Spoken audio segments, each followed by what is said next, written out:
The call. The phone call lasted exactly 8 seconds. That was all it took to shatter the carefully constructed world of Dr. Cassandra Thornfield. She was 3,000 miles away, standing in a conference hall in Boston that smelled of old coffee and new ambition, when her oldest, most trusted housekeeper whispered 5 words that stopped her heart cold. "Please come home. She'll destroy her." Cass didn't ask who, she didn't ask how. She just knew that if she didn't make it back to Ravenswood Manor before the sunset, the only family she had left, her 9-year-old niece Rosalind, would be gone forever. But when she finally kicked down those heavy oak doors 47 minutes later, what she saw wasn't a massacre. It was something far, far worse. Her own hands were glowing gold, and a vampire 340 years old was trembling like a child before her. Boston, 18 hours earlier. The grand ballroom of the Copley Plaza Hotel was designed to impress. Crystal chandeliers hung from ceilings painted with Renaissance scenes. Doctors in expensive suits gathered in clusters, discussing mortality rates and surgical innovations like chess moves. Dr. Cassandra Thornfield stood at the podium, her voice steady and clear. "Trauma doesn't wait for you to be ready," she said. Her hands moved with practiced precision as she clicked through slides showing gunshot wounds, car crashes, lives hanging by threads. In the ER, you have 60 seconds to make a decision that takes other surgeons 60 minutes. The difference between those timeframes is measured in body bags. Polite laughter rippled through the crowd. She smiled, but it didn't reach her eyes. Cass was 42 years old. She had surgeon's hands, steady, scarred from a decade in emergency rooms. Her dark hair was pulled back in a bun that was coming loose. She wore a navy blazer over scrubs because she'd flown straight from a 12-hour shift. The presentation was going well. She was on slide 32 of 47 when she felt the vibration in her pocket. Not her hospital phone. The other one. The burner phone that only 3 people in the world had the number for. Her hands didn't shake as she clicked to the next slide. Years of emergency medicine had trained her to compartmentalize, but her pulse was climbing. "Excuse me," she said to the moderator. "Medical emergency." She walked off the stage. The murmurs followed her. In the hallway, she pulled out the phone. The screen showed a single word. Ashford, Mrs. Constance Ashford, housekeeper of Ravenswood Manor for the past 18 months. The woman who made tea exactly how Cass liked it, who remembered Rosalind's peanut allergy, who never ever called this number unless... Cass pressed the phone to her ear. "Ashford?" The voice on the other end was shaking. Mrs. Ashford never shook. "Dr. Thornfield," a breath, ragged, like someone who'd just run a mile or seen a ghost. "Please come home now." Cass's stomach dropped. "Is it Roz? What happened to Rosalind?" "Not Rosalind, ma'am." Another breath. In the background, Cass could hear something. Wind? No. Curtains moving. Heavy curtains, the kind in the blue room. "We have a visitor. An unexpected guest." "What kind of visitor?" "She's in the blue room. She asked for..." Mrs. Ashford's voice cracked. "She asked for the little human pet. Doctor, please. She said she'll destroy her." The line went dead. Cass stared at the phone.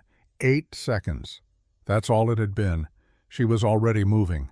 18 months earlier, the hiring. The memory came to her as she ran through the Boston streets, phone pressed to her ear, trying to book the fastest route home. It always came back in fragments, the way trauma does.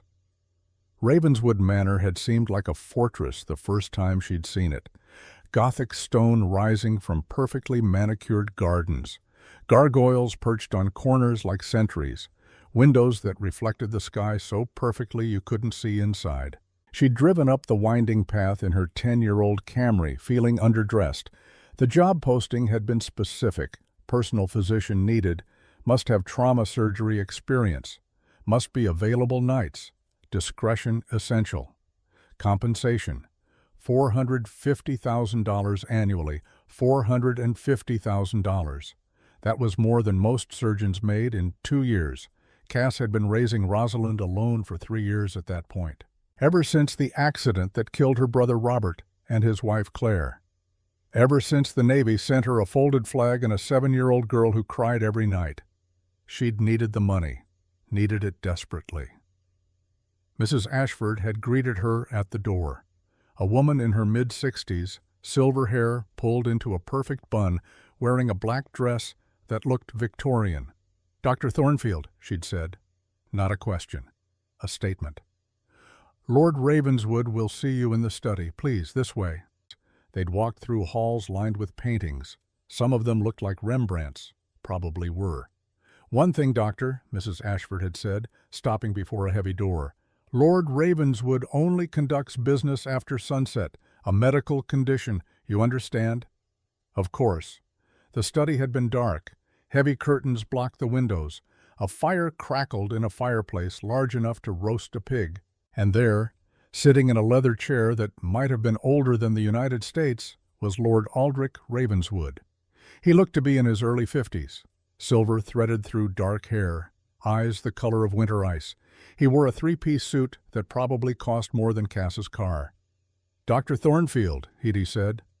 His voice was deep, cultured, British accent softened by centuries, no, decades of travel. "Thank you for coming, Mr. Ravenswood. Lord, actually, though I prefer Aldrich." A small smile. Titles are rather exhausting after a while.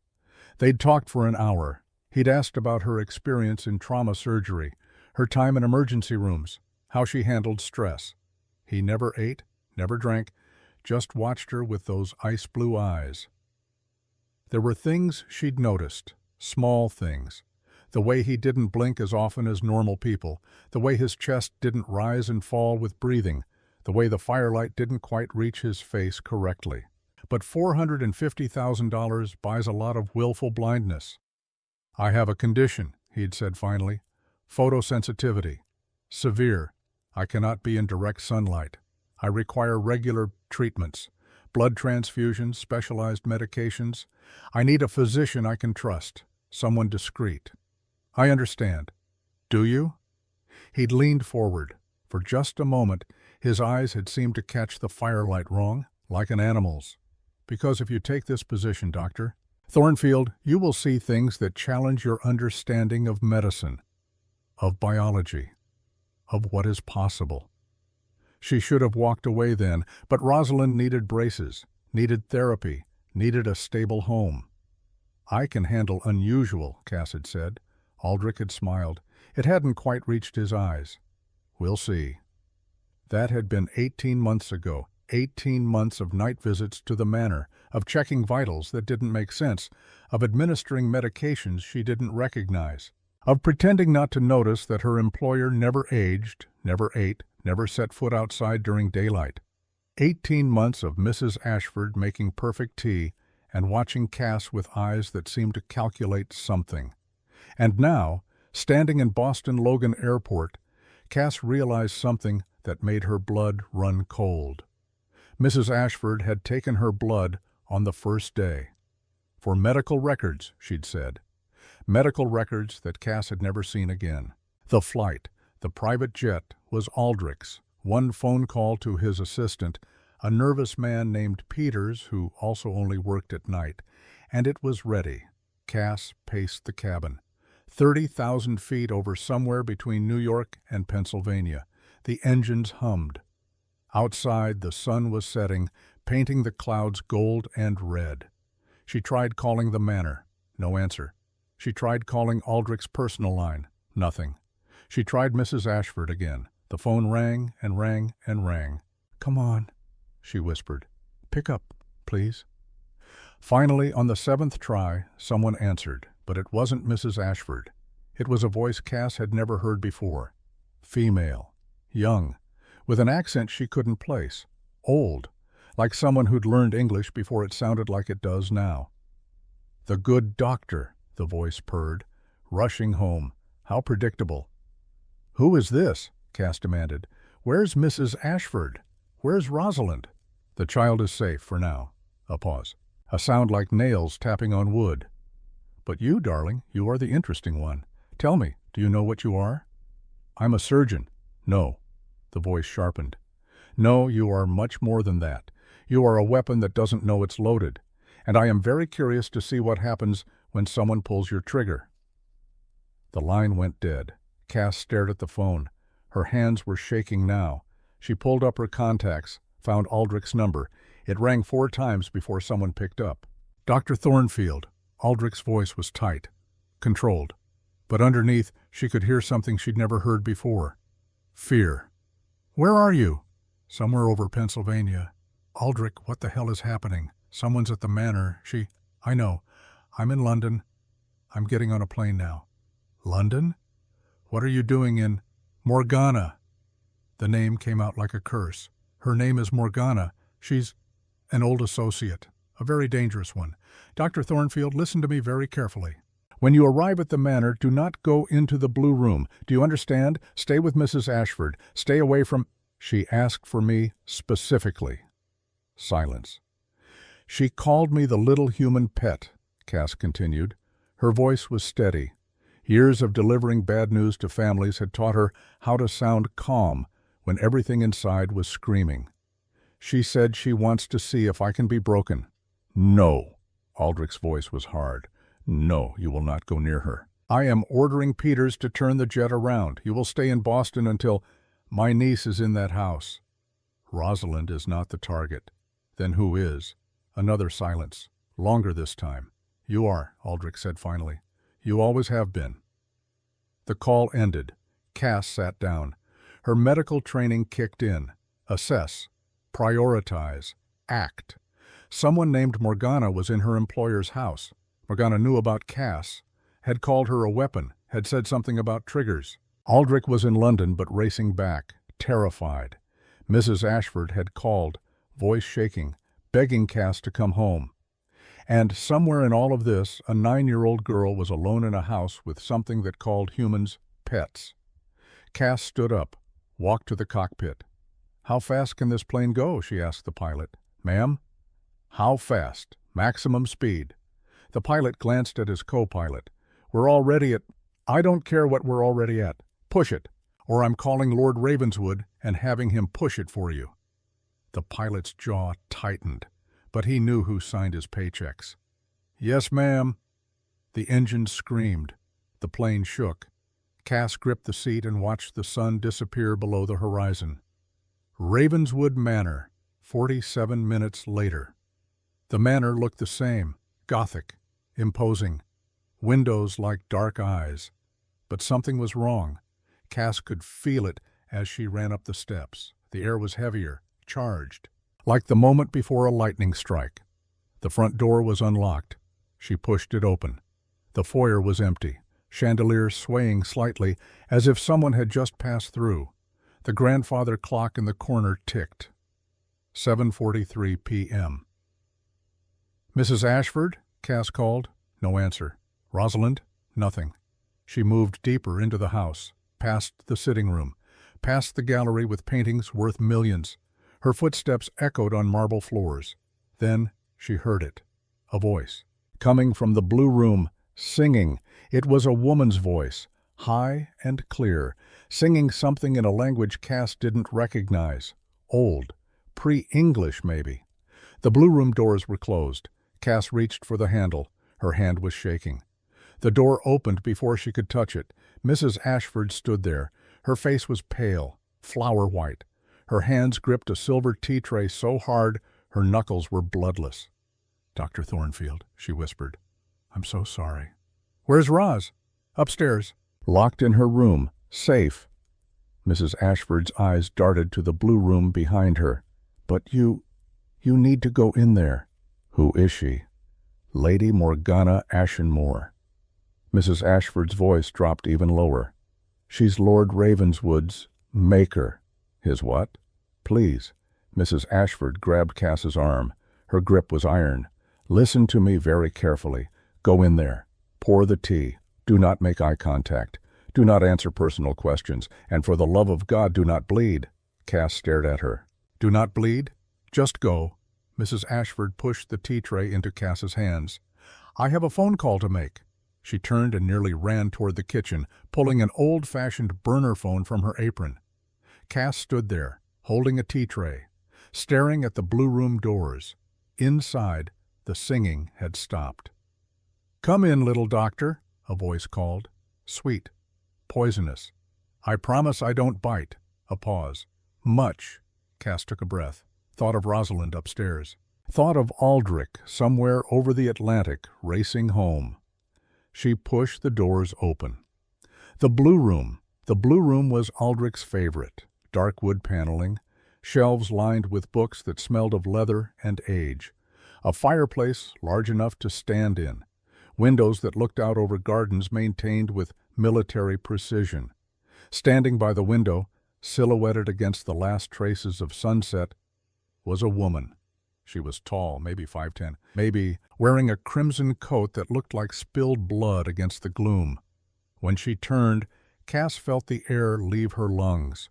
The woman was beautiful, devastatingly so, hair like spun gold falling in waves past her shoulders, skin so pale it seemed to glow, features that belonged on Renaissance paintings, but her eyes were too dark, too wide, and entirely, completely empty of anything human. "So," the woman purred. Her voice slid like silk over broken glass. "This is the one Aldrich has been hiding." Cass set the tea tray down on the side table. Her hands didn't shake. Years of surgery had taught her that much. "I'm Dr. Cassandra Thornfield," she said. Her voice was steady, professional. "Lord Ravenswood isn't here at the moment. If you'd like to wait—" "I know what you are," the woman interrupted. She moved. It wasn't walking. It was flowing. One moment by the window, the next moment 3 feet closer. No steps in between. Cass's medical training screamed at her, "Impossible. The human body can't move like that. Physics doesn't work like that." The woman circled Cass slowly, sniffing the air. "You smell like vanilla and anxiety," she said. "Delicious." "Can I get you anything?" Cass asked. She was backing up, slowly, until her back hit the bookshelf. "I'm Morgana," the woman said, ignoring the offer. She stopped inches from Cass's face. "I'm the reason Aldrich owns this house. I'm the reason Aldrich owns anything. I made him." Cass didn't understand the terminology, but she understood the threat. This was an ex, a crazy, jealous, powerful ex. "Lord Ravenswood isn't here," Cass repeated. "If you'd like to leave a message—" "Oh, I'm not here for him," Morgana smiled. Her teeth looked sharp. Too sharp. "I'm here to see if you're breakable. Aldrich has a bad habit of collecting fragile things. I usually have to sweep up the pieces." Morgana reached out. One fingernail traced the line of Cass's jaw. The touch was ice cold, corpse cold. Cass jerked back. "Don't touch me." "He thinks he loves you, doesn't he?" Morgana's eyes flashed. For just a split second they turned red. Actually red. Like backlit rubies. "I can hear your heartbeat, little bird. It's screaming his name. How pathetic." Suddenly the heavy oak door slammed shut behind them. The lock clicked, loud, final. Cass spun, looked for an escape, but Morgana blocked the only path. "Mrs. Ashford is probably calling him right now," Morgana mused. She walked over to the antique globe and spun it casually, countries blurred together.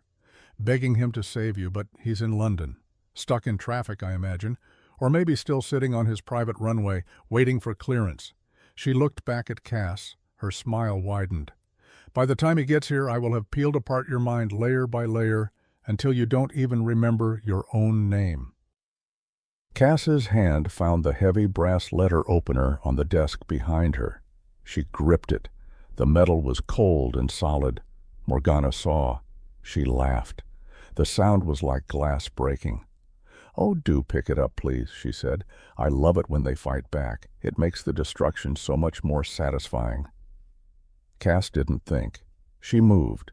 14 years of emergency medicine, a decade of split-second decisions, thousands of hours spent cutting into human bodies to save lives.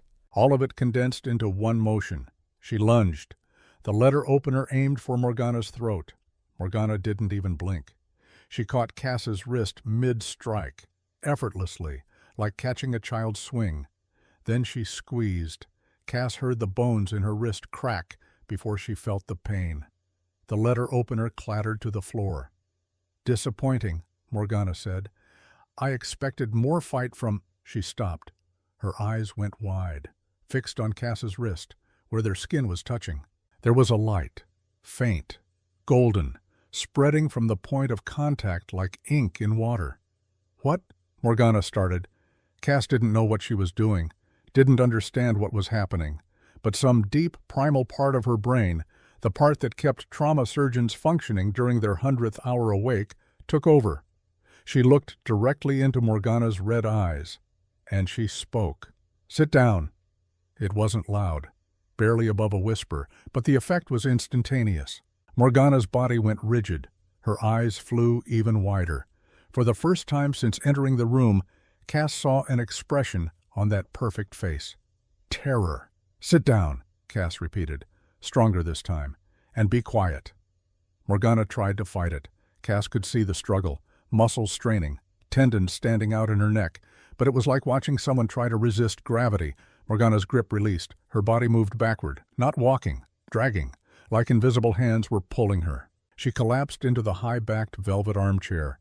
Her hands gripped the armrest so hard the wood cracked, but she couldn't move. Cass stared at her own hands. The golden light was fading, but she could still see traces of it, swirling under her skin like veins made of sunlight. "What did you do?" Morgana hissed. Her voice was strained, panicked. "What did you do to me?" "I don't know," Cass whispered. She looked at her wrist. The bones were broken. She could feel them grinding. But the pain felt distant, like it was happening to someone else. The golden light pulsed, once, twice, and the bones snapped back into place. Cass gasped, watched as the swelling disappeared, as the bruises faded, as her wrist healed in seconds. "Impossible," Morgana breathed. No, you can't be. They're extinct. We killed them all." "Killed who?" But before Morgana could answer, the doors exploded inward. Aldrich returns. The heavy oak doors didn't just open.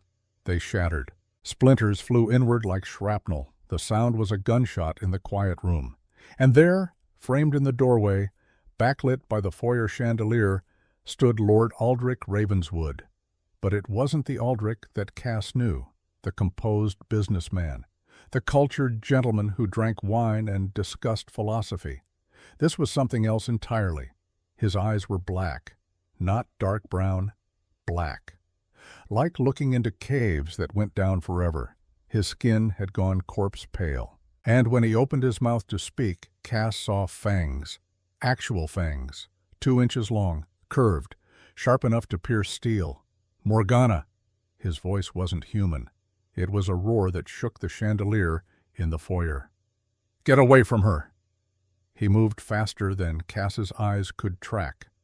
One moment in the doorway, the next he was across the room, grabbing Morgana by the throat, lifting her out of the chair. But the moment his hand touched her, he froze. Morgana still couldn't move, trapped by whatever Cass had done to her. Aldrich stared. At Morgana. At Cass. At the fading golden light still visible on Cass's skin. Slowly, he lowered Morgana back into the chair, stepped back. The blackness faded from his eyes. The fangs retracted. He looked at Cass with an expression she'd never seen on his face before. Fear. "What happened?" he asked. His voice was quiet, careful, like he was talking to a bomb that had already started ticking. Cass couldn't speak. She just pointed at Morgana. Aldrich looked at his maker. Really looked. Morgana was still frozen in the chair. Her eyes were wide with genuine, unadulterated terror. Her hands gripped the armrest so hard the wood was splintering, but she seemed unable to move. "She used the voice," Morgana whispered. Her voice was broken, shaking. "Aldrich, she used the voice on me." Aldrich went very, very still. He turned to Cass, looked at her hands, at her eyes, and for the first time he really saw. The golden flecks in her hazel irises, so faint she'd never noticed them herself, but now under stress they were swirling, glowing, like nebulas in miniature. "Oh God," Aldrich breathed. "You're one of them." "One of who?" Cass demanded. Her voice was shaking now. The adrenaline was wearing off. The fear was setting in. What am I? What the hell is happening? Mrs. Ashford appeared in the doorway. She was holding a fireplace poker, ready to fight. But she stopped when she saw the scene. "Master Aldrich," she said. Her voice was small, fragile. "Did she?" "She didn't destroy her," Aldrich said. He was still staring at Cass. "She contained her." Morgana finally forced words out through her paralyzed jaw. "Aldrich, what is she?"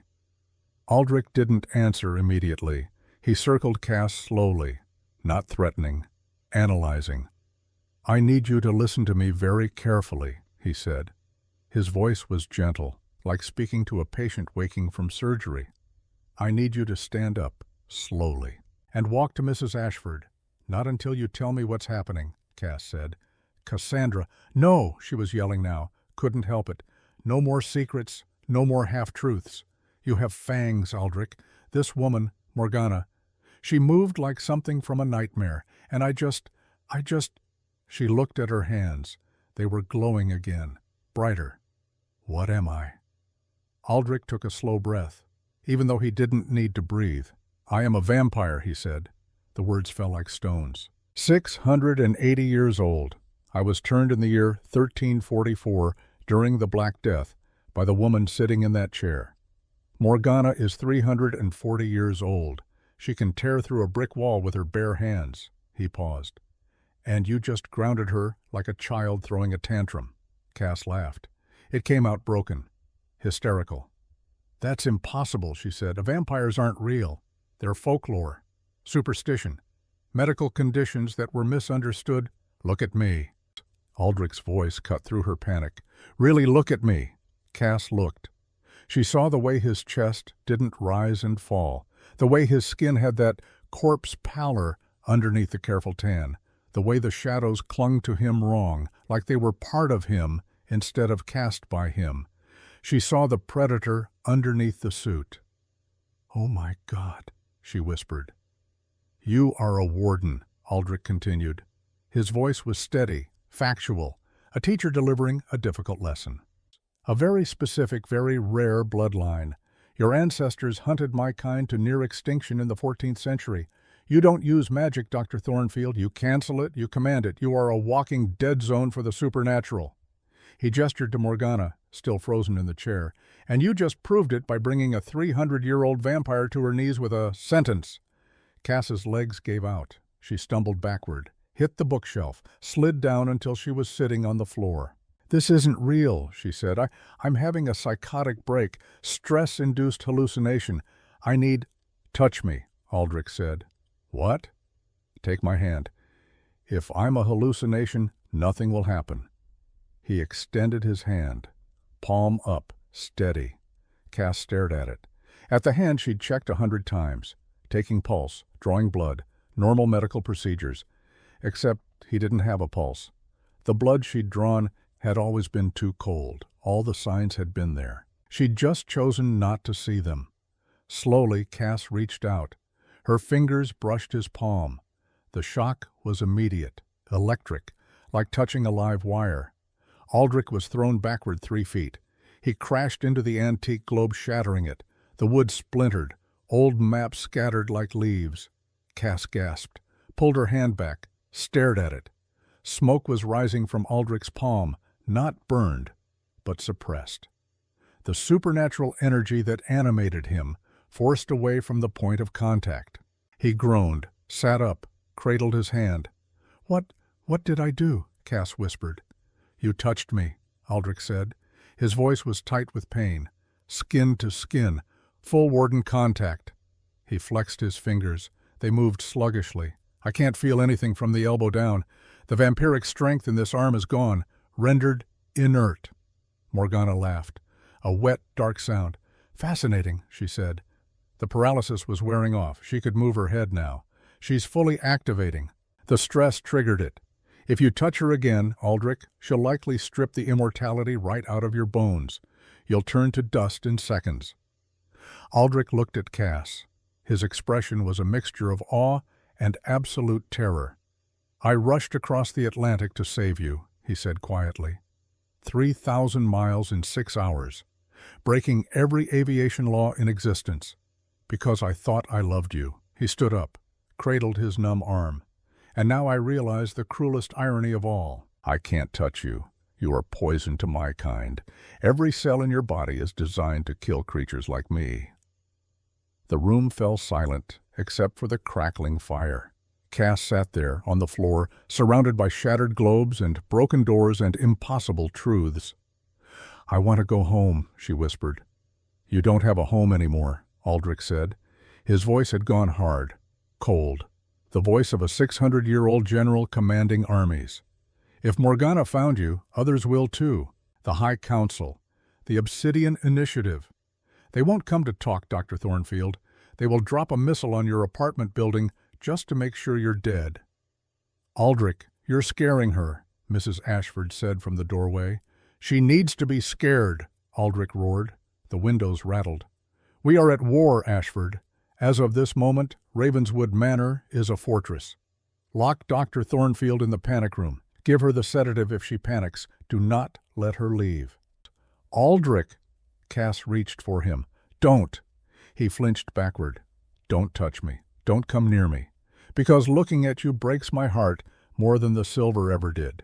He turned his back on her, walked to where Morgana was slowly regaining movement. Mrs. Ashford, he said quietly, take Dr. Thornfield to safety. Now. Mrs. Ashford moved forward, gently took Cass's arm. Come, dear, she said. We must hurry.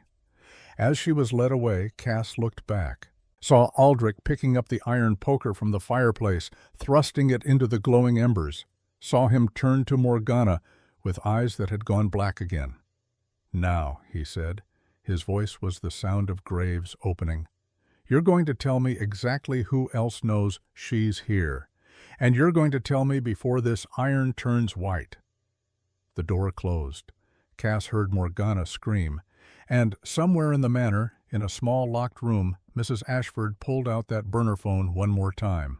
She stood by the window, watched the guards patrolling, waited until their backs were turned. Then she whispered into the phone, Phase 1 complete. The Warden Prime has awakened. Her power level exceeds projections by 40%. Recommend immediate extraction.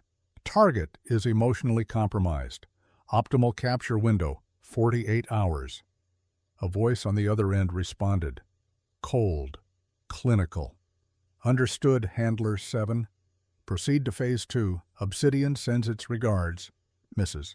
Ashford ended the call, deleted the record, slipped the phone back into her apron. Then she turned and walked back to where Dr. Cassandra Thornfield sat in the panic room, crying into her hands, trying to understand how her whole world had shattered in the space of 8 seconds. There, dear, Mrs. Ashford said, handing her tea that smelled of chamomile and something else, something chemical. Drink this, it will help you sleep. Everything will be clearer in the morning. Cass drank. Because what else was there to do? And as the sedative pulled her under, her last thought was of Aldrich's face when he'd looked at her, not with love, with fear, because she was the only thing in 680 years that could kill him with a touch. The siege. Cass woke to the sound of breaking glass, not the tinkling of a dropped cup, the thunderous explosion of windows being shattered by something heavy and moving fast. She jerked upright. Her head was foggy from whatever Mrs. Ashford had put in that tea. Her mouth tasted like copper and chemicals. The panic room was dark except for the red emergency lights. How long had she been unconscious? Hours? Minutes? Another crash, closer this time, followed by a sound that made her blood freeze. Screaming. Not human screaming. Something else. Something that had vocal cords but didn't quite remember how to use them correctly. Cass ran to the panic room door. Heavy steel, reinforced, the kind you see in bank vaults. There was a small window at eye level, bulletproof glass 3 inches thick. She looked through it. The hallway outside was chaos. 4 figures in black tactical gear were moving through the manor, but they didn't move like soldiers. They moved like wolves, low, predatory, too fast. One of them paused, turned its head toward the panic room. Cass saw its face through the visor, gray skin, eyes that reflected light like an animal's, mouth that opened too wide, showing teeth filed to points. It grinned at her, then kept moving. From somewhere above she heard Aldrich's voice, roaring, followed by the distinctive sound of steel meeting flesh. The door handle rattled. Cass jumped back. "Dr. Thornfield?" Mrs. Ashford's voice, shaking. "We need to move, now." "What's happening?" "Reapers." The door unlocked.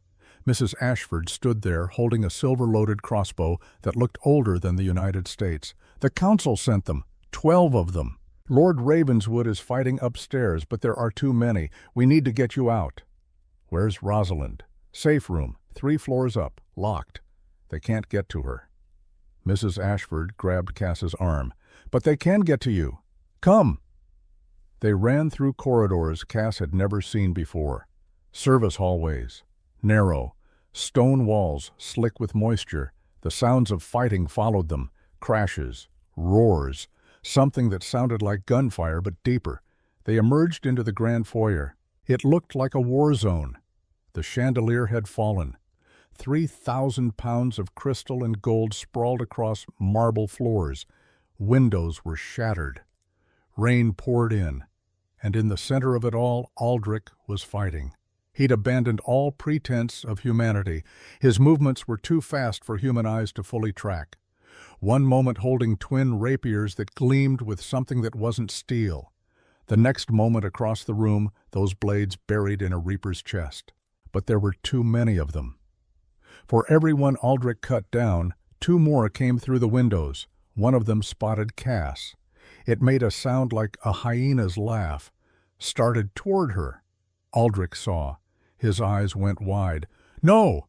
He threw himself in front of the reaper. The rapier went through its throat. Black blood sprayed. The creature gurgled, fell. But another reaper was already behind Aldrich. It had something in its hand, a wooden stake, thick, sharpened, stained with old blood. It drove the stake toward Aldrich's back. Mrs. Ashford's crossbow sang. The bolt hit the reaper's shoulder, spinning it around. The stake missed Aldrich's heart by inches, punched through his shoulder instead. Aldrich screamed, went to one knee. 3 more reapers converged on him. Cass didn't think. She ran. 14 years of emergency medicine, thousands of hours in trauma bays. She'd seen gunshot wounds, stabbings, car crashes. She'd held pressure on severed arteries while surgeons operated. She'd coded patients back from death 6, 7, 8 times. She knew what dying looked like. And Aldrich was dying. She threw herself at the nearest reaper, grabbed its arm, tried to pull it away from Aldrich. The reaper turned, looked at her with eyes that had no whites, just blackness with a pinprick of red in the center. It backhanded her, casually, like swatting a fly. Cass flew 6 feet. Crashed into the remains of the grand staircase. Her ribs cracked. She felt them break, felt the air driven from her lungs. The reaper advanced on her. It was grinning, showing those filed teeth. Behind it, Aldrich was pinned under 2 more reapers. The silver stake was being driven slowly into his chest, inch by inch. He was fighting, claws out, fangs bared. But they had leverage. The stake was 3 inches from his heart, then 2. "Secure the target," one of the reapers said. Its voice was mechanical, wrong, like listening to someone speak through a synthesizer. "Ignore the sterling traitor. Get the girl." 3 reapers broke away from Aldrich, moved toward Cass with that same wolf pack coordination. The lead reaper reached down, grabbed Cass by the throat, lifted her off the ground with one hand. Her feet dangled 2 feet in the air. She couldn't breathe, couldn't think. Black spots danced in her vision. "Got her," the reaper growled into a radio clipped to its vest. "Proceeding to extraction point." Through the darkness closing in on her vision, Cass saw Aldrich, saw him pinned, saw the stake pierce his chest, saw black blood pour from the wound. He was looking at her. Their eyes met. And in his ice-blue gaze, she saw something that cut through the oxygen deprivation. Desperation. He was going to die because of her, because he'd tried to protect her, because she was weak and human and useless. No. Something inside Cass snapped. Not broke. Snapped into place. Like a dislocated joint, suddenly resetting. She'd spent her whole life fixing broken things, shattered bones, torn organs, bodies that had been ripped apart by violence. She knew how things were supposed to fit together. And right now, nothing was fitting correctly. The Reaper holding her was wrong. Its cellular structure was unstable, animated by something that wasn't supposed to exist. Magic, dark energy, whatever you wanted to call it. It was a tumor. And Cass knew how to remove tumors. She felt the heat in her chest, that same golden light from before. But stronger now, hotter, like a sun going supernova behind her ribs. She gripped the Reaper's wrist with both hands, and she spoke. This time it wasn't a whisper. It wasn't a command. It was a chorus. Her voice came out layered. Thousands of voices speaking in unison, ancient, powerful. The voice of every warden who had ever lived channeled through her vocal cords. Let go. The effect was instantaneous and catastrophic. The Reaper holding her didn't just release her, it exploded. There was no other word for it. One moment it was a solid mass of corrupted flesh and bone. The next moment it was ash. Just ash. A cloud of gray particles that scattered in the wind, pouring through the broken windows. The armor clattered to the floor, empty, smoking. The shock wave of her command rippled outward like an explosion. The windows that were still intact blew out. The furniture was thrown against the walls. The grandfather clock toppled. Paintings fell from their hooks, and the other Reapers screamed. It was a sound Cass would hear in her nightmares for years. Not pain, not fear. Something worse. The sound of things that shouldn't exist being forced to remember they shouldn't exist. Their skin cracked, split like old leather left in the sun. Black smoke poured from the fissures.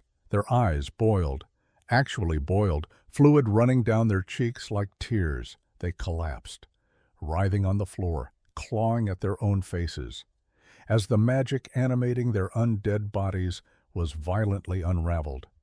Within seconds, 12 piles of ash and empty tactical gear lay scattered around the foyer.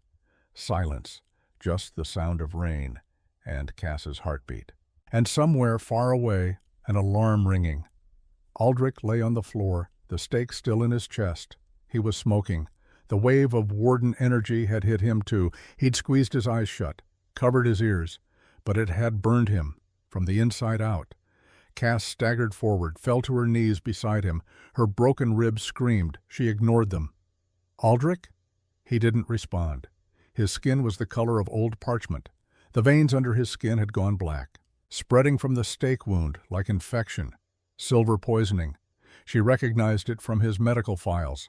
He'd had it once before, in 1943, nearly died. With shaking hands, Cass gripped the stake. It was buried 6 inches into his chest. She could see his heart beating around it, sluggish, irregular. "This is going to hurt," she whispered. She pulled. The stake came free with a wet sound. Black blood followed it. Too much blood. Aldrich gasped. His eyes flew open. They were completely black. No iris, no white, just darkness. "Cass?" His voice was a rasp. "You need to run." "Shut up." She pressed both hands over the wound, applied pressure. Her surgical training kicked in. "Mrs. Ashford, I need medical supplies, now." But Mrs. Ashford wasn't moving. She stood near the kitchen entrance, holding that crossbow, staring at Cass with an expression that was impossible to read. "Mrs. Ashford?" The housekeeper blinked, seemed to come back to herself. "Of course, yes, medical supplies." She turned, ran toward the infirmary. Aldrich's hand found Cass's arm. His grip was weak, trembling. "You can't touch me," he said. "The energy, it's killing me." "I'm wearing gloves." Cass realized she was. Thick leather gloves. When had she put those on? "It's okay. I'm not going to let you die." I'm already dead, Dr. Thornfield. Have been for 680 years. Then I'm not going to let you become more dead. Now stop talking. You're wasting energy. Despite everything, Aldrich smiled. It was small, pained, but genuine. Bossy, he murmured. Trauma surgeon. It's in the job description. Mrs. Ashford returned with a medical bag, the one Cass had stocked herself when she'd first taken this job. She tore it open, found the clotting agent, the sutures. This won't work on him, Mrs. Ashford said quietly. Vampire physiology. He needs blood, fresh blood, human blood. Cass looked at the wound. It wasn't closing, wasn't even trying to close. The black veins were spreading. Aldrich's breathing was shallow, rapid. He was going into shock, or whatever the vampire equivalent of shock was. How much blood? Cass asked. 2 pints? Maybe 3? Cass looked at her medical bag. At the IV kit? At her own arm. No, Aldrich said. He'd seen where she was looking. No, Cass, your blood is toxic to me. It will kill me faster than the silver. Not if I dilute it. Cass was already setting up the IV. Mrs. Ashford, I need you to get me 2 bags of O-negative from the medical fridge. Mix it 50-50 with normal saline. And bring me the sedative, the strong one. What are you doing? Aldrich asked. Saving your life. Now shut up and let me work. She found the vein in his arm.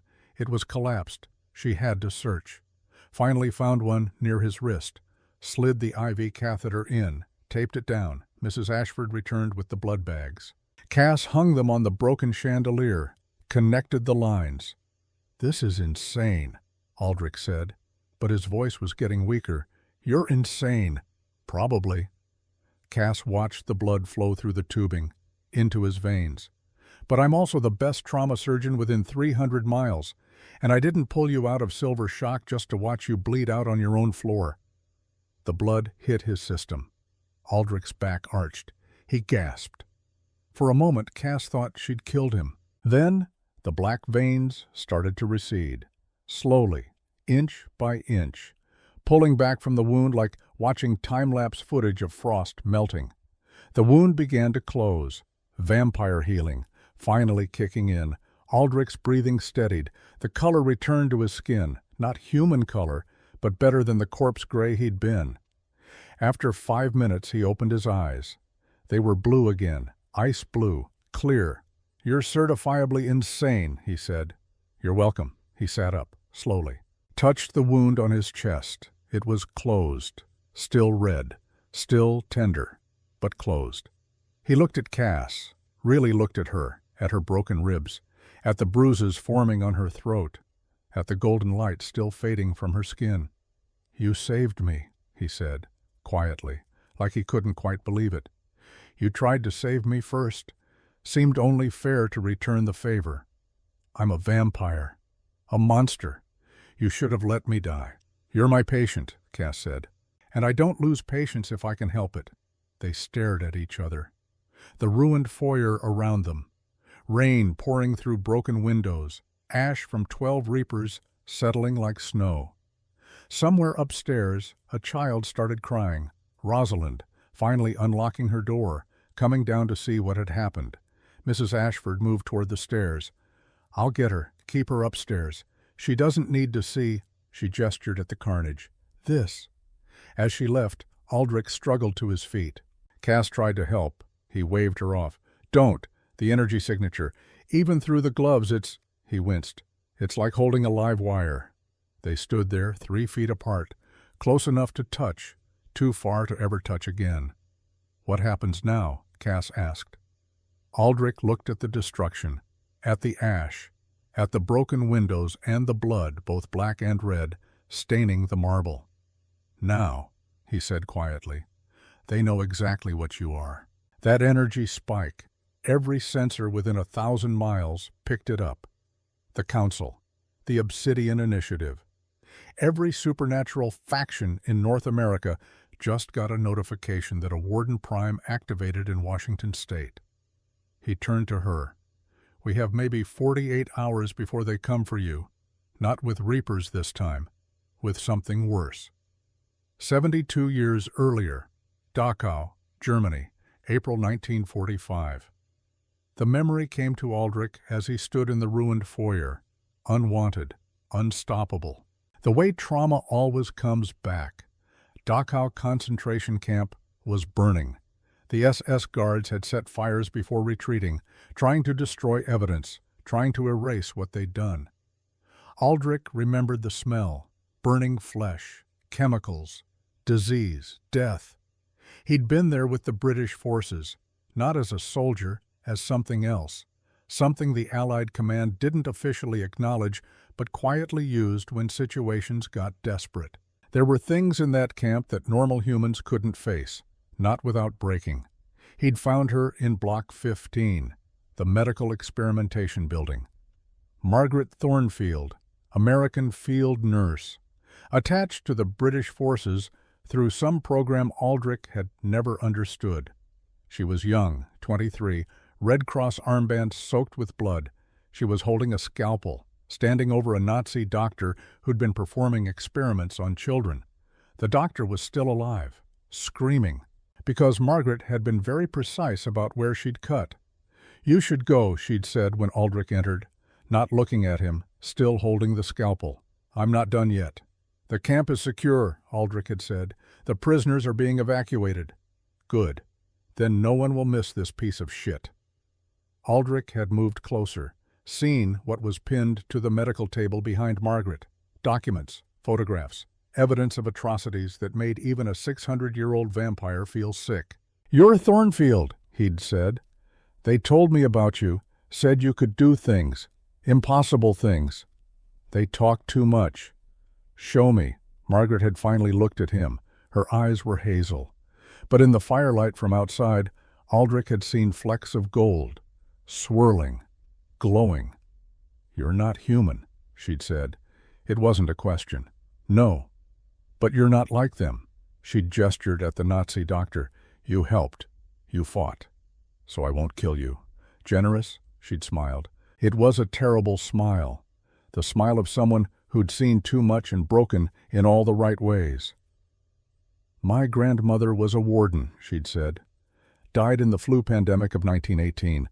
But before she died, she told me stories about creatures that live forever, about the ones who protect humanity, and the ones who prey on it."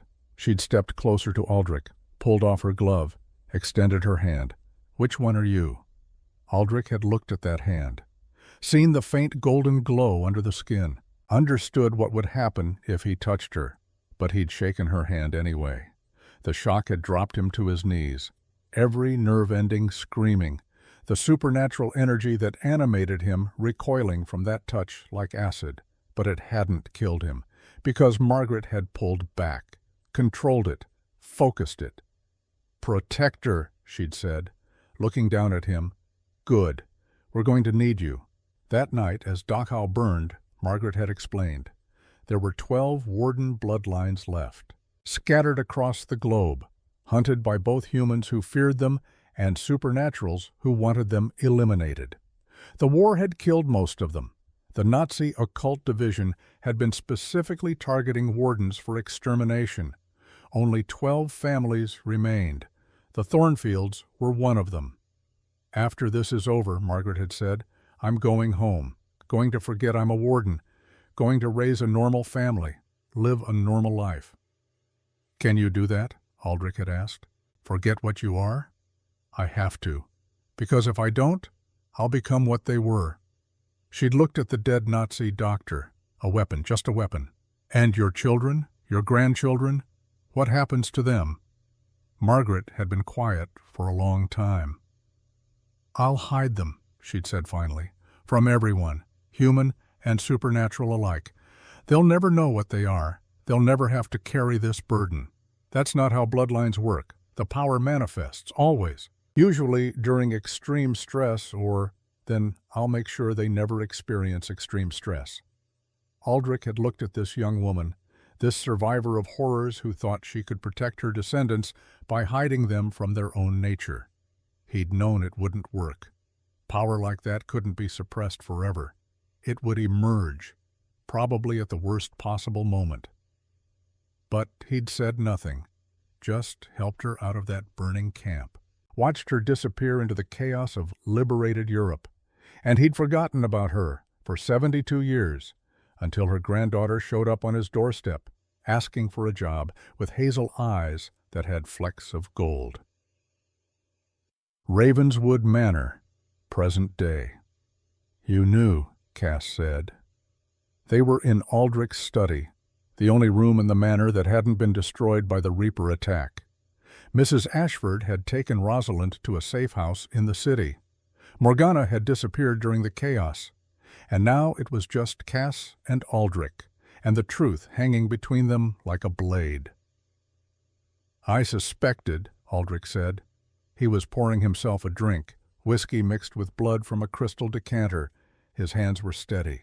But Cass could see the tension in his shoulders. When you applied for the position, I ran a background check. Thornfield is not a common name. And you looked like her, like Margaret. Same bone structure, same determined set to your jaw. You hired me knowing what I might be? I hired you, hoping I was wrong. He drank, grimaced. I thought perhaps the bloodline had diluted, that after 3 generations the power would be gone, that you'd just be human? Safe for you, for me, for everyone. Cass laughed. It came out bitter. Well, that worked out brilliantly. Yes, it did. She stared at him. At this creature who'd lived for nearly 7 centuries. Who'd seen empires rise and fall, who'd walked through plague and war and countless horrors, and who looked, in this moment, utterly exhausted. Why? She asked. Why risk it? You could have just never contacted me, deleted my application, moved on. Aldrich was quiet for a long moment. He walked to the window, looked out at the grounds, at the damage, at the emergency crews starting to arrive. Because I remembered what your grandmother said, about becoming a weapon, about forgetting her humanity to survive. He turned back to Cass.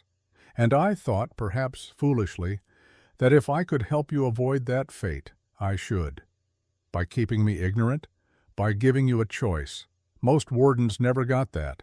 They were identified young, trained as weapons, used in wars they didn't start. Your grandmother wanted better for you, for her descendants. She's dead, along with my parents, along with everyone who could have explained what the hell I am. No. Aldrich set down his glass, walked to a bookshelf, pulled a leather-bound journal from between 2 medical texts. Not everyone. He handed it to Cass. The leather was old, cracked. The pages yellowed. On the first page, in careful handwriting, it said, The Journal of Margaret Thornfield, 1944 to 1952. Cass opened it. Read the first entry. April 30th, 1945. We liberated Dachau today. I killed a man, cut him apart piece by piece while he screamed. I should feel guilty. I don't. Because he was a monster. But standing there, covered in his blood, I realized something. There's not much difference between being a monster and hunting one.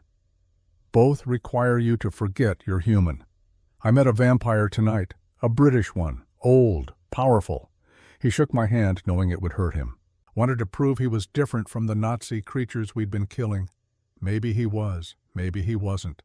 But he made me think, after this war ends, I'm going to hide, going to disappear, going to have children and grandchildren who never have to know what it means to kill with your voice, who never have to choose between being human and being a weapon. This journal is for them, in case the power manifests anyway, in case they need to know what they are and where they came from. But I pray they never have to read it. Cass looked up. Her eyes were wet. You've had this the whole time? Margaret sent it to me in 1952, right before she died. Heart attack. She was 47 years old. The stress of suppressing her power for so long, the medical examiner said. But I knew better. She'd burned herself out, trying to make sure her daughter Sarah would never manifest. Did it work? For 1 generation. Sarah lived to be 53, normal life, normal death. Never knew what she was, Aldrich paused. But your mother Claire, she started showing signs when she was 30, headaches, sensitivity to supernatural presences, small manifestations. Cass felt ice in her veins. The accident that killed them, my parents, That wasn't an accident, was it? Aldrich didn't answer, which was answer enough. Who? Cass asked. Her voice was very quiet, very controlled. The voice she used when telling families their loved ones didn't make it. We don't know. The investigation was inconclusive. Could have been vampire hunters who mistook your mother for a supernatural. Could have been a supernatural faction eliminating a potential threat. Could have been Obsidian Initiative. They both turned. Mrs. Ashford stood in the doorway. She'd returned, alone. Where's Rosalind? Cass demanded. Safe house, locked down. 3 of Lord Ravenswood's most trusted guards with her. Mrs. Ashford walked into the study. She moved like someone going to an execution. I need to tell you something. Both of you. Aldrich's eyes narrowed. Constance? 20 years ago, Mrs. Ashford said, a woman approached me, said she represented an organization interested in preserving the balance between human and supernatural. Said they'd been watching the Thornfield bloodline, waiting to see if the Warden power would manifest. Cass felt her hands start to glow. What did you do? I took a DNA sample. Yours. When you were 22, sent it to them. The study temperature dropped 10 degrees. Aldrich's eyes were going black. You've been reporting on her for 18 months, he said. It wasn't a question. Yes? The phone calls, the burner phone, you were calling them? Yes. Aldrich moved faster than thought. One moment by the window, the next, he had Mrs. Ashford pinned against the wall, his hand around her throat, fangs fully extended.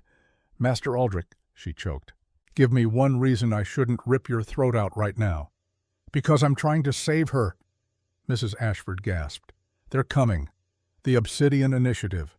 They have 40 operatives converging on this location. They'll be here by sunrise. They're not going to negotiate. They're not going to offer deals. They're going to take Dr. Thornfield, dead or alive, and turn her into a weapon. Aldrich loosened his grip. Slightly, Mrs. Ashford continued, words tumbling out fast. But there's another option. The High Council. Commander Sterling Blackwood. He's not with Obsidian. He's fighting them.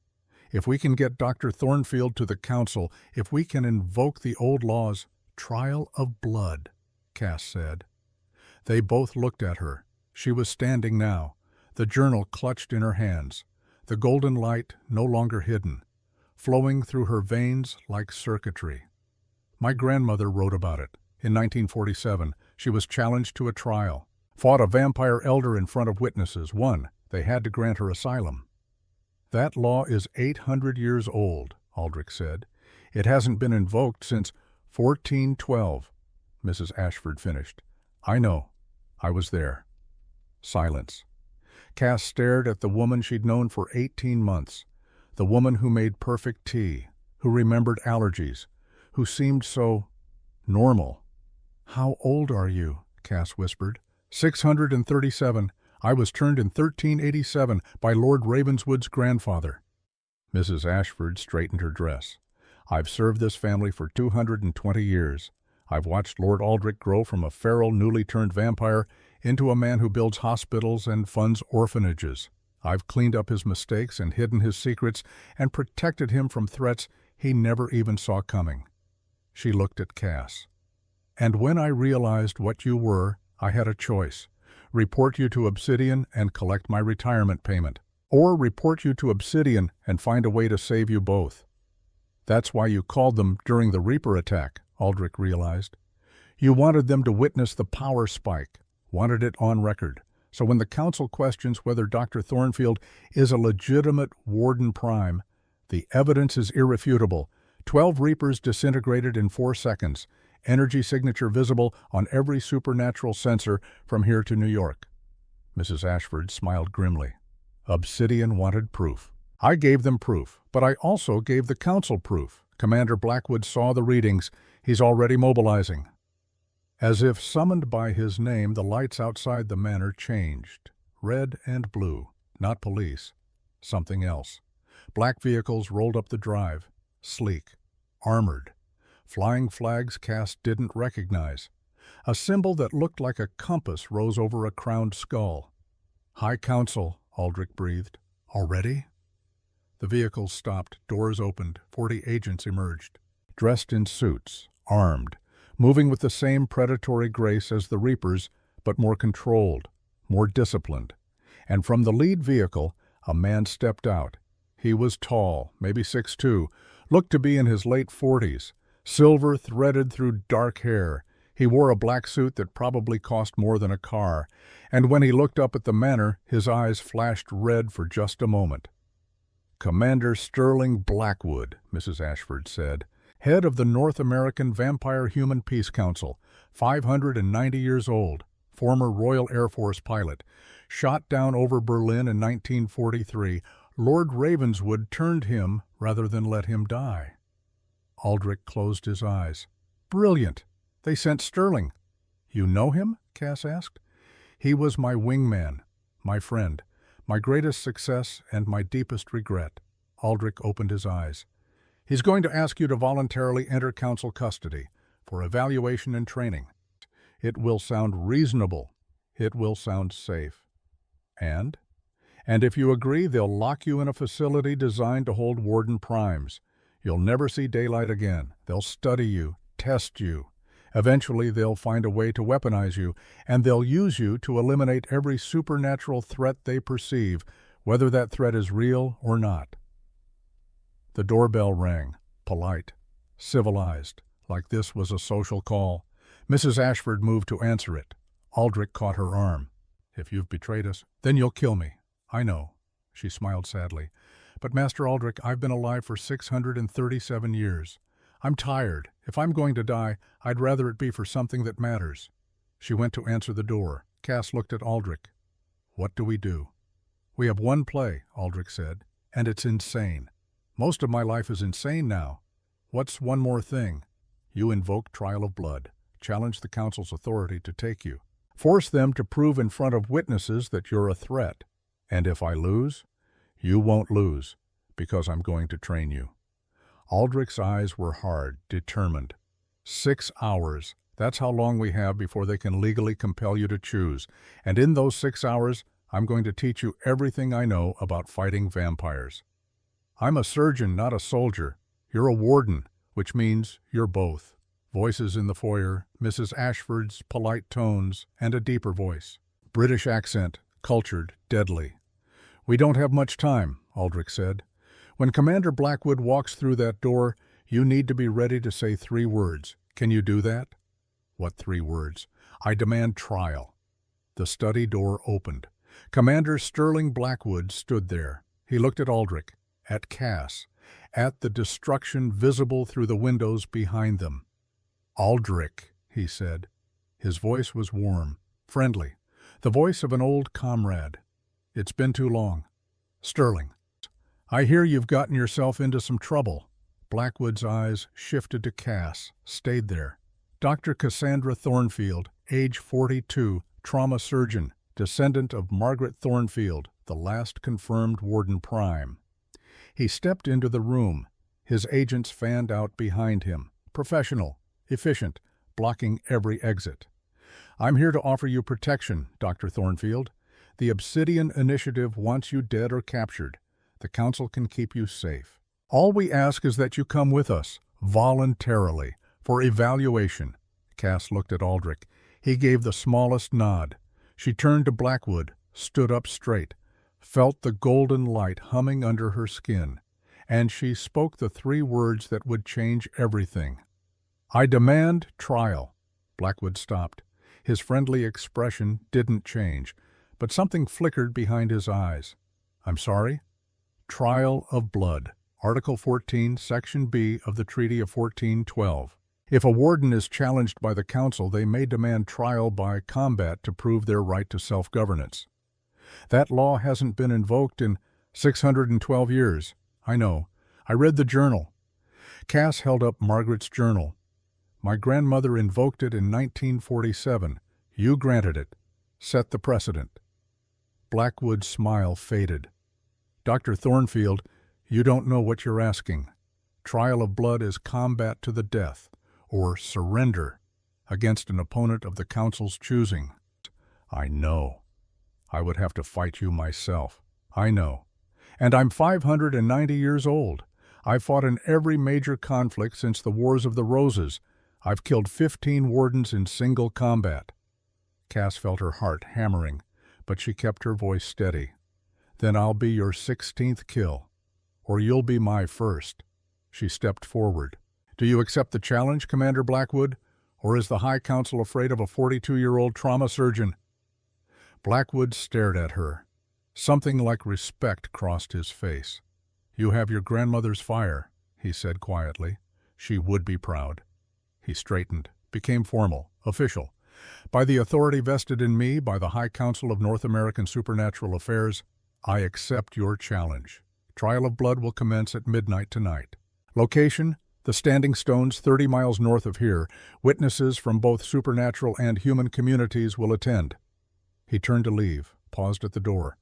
Dr. Thornfield, I'm going to tell you something my mentor told me before my first trial. He looked back at her. The Standing Stones have seen thousands of years of blood. They've witnessed the fall of empires and the birth of nations, and they remember every person who was foolish enough to think they could survive. He smiled. It didn't reach his eyes. I hope you're ready to be remembered.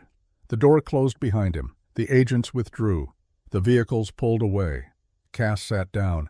Her legs gave out. What did I just do? She whispered. You bought us time, Aldrich said. And you possibly just started a war. Great, just great.